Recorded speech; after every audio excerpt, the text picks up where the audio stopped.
Last Straw, released September 20th, 2024, directed by Alan Scott Neal in his only feature-length directorial piece, written by Taylor Sardoni, who has done nothing of note, starring Jessica Belkin, who has a 7-episode stint of American Horror Story in 2015 as Vampire Girl under her belt. The movie opens with bodies and blood everywhere. A voiceover tells us someone is calling the cops about it, and it's like, well, shit has hit the fan. What happened? 24 hours earlier, Nancy, played by Jessica Belkin, is pissing in a field, as one does. She's doing a pregnancy test. It's positive. She later tells a friend she doesn't know who the father is. It's like, damn, girl. Keep track of that shit. Her car breaks down because, of course, so she walks to work, and here comes Bobby riding his bicycle.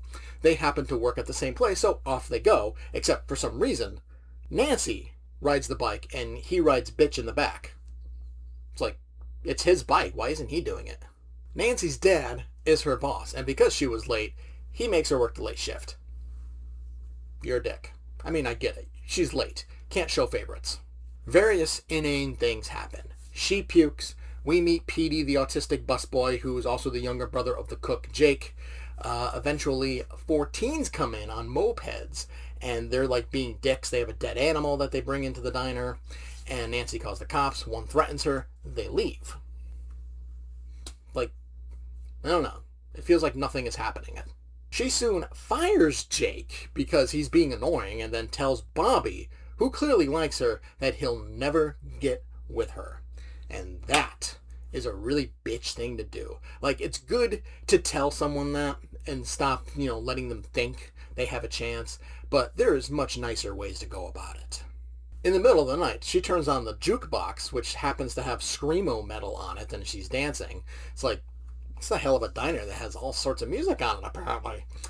Soon, the 4 teens from earlier, they show back up to start harassing her.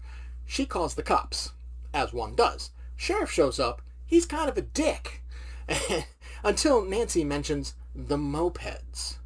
He takes her outside for some reason to tell her that the most horrific murder scene he's ever seen and that mopeds were involved. It's like, why are you taking her outside to tell her this? There's nobody in the diner. It's not like you're revealing anything to anybody other than Nancy.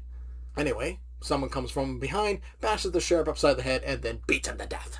Bobby shows up out of completely nowhere. They're caught. Outside, Nancy stabs one. And it's Petey.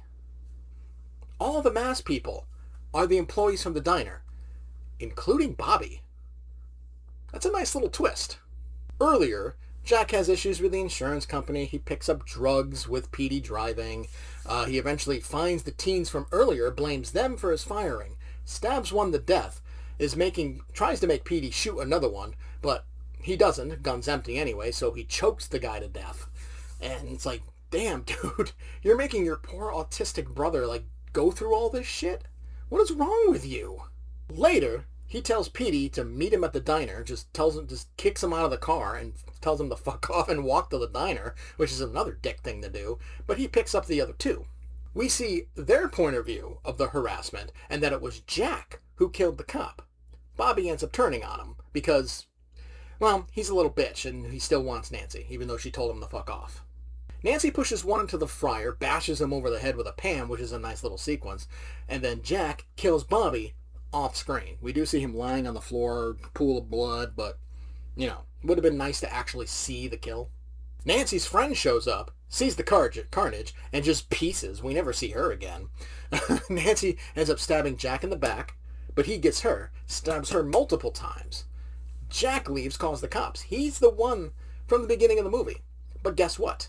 Nancy is alive. She wrapped meat around her midsection. And that somehow saved her from being stabbed by a butcher knife about this long. Okay. Nancy took the cop car, goes to Jack's trailer, where she kills him. And the movie ends with her laying on the grass. Her dad finds her. This did take a little bit to get going, but once it does, it doesn't stop for a second. But its slow-moving beginning was essential. We met the main players, we got to know them a bit, and we were given some misdirection on the villain reveal.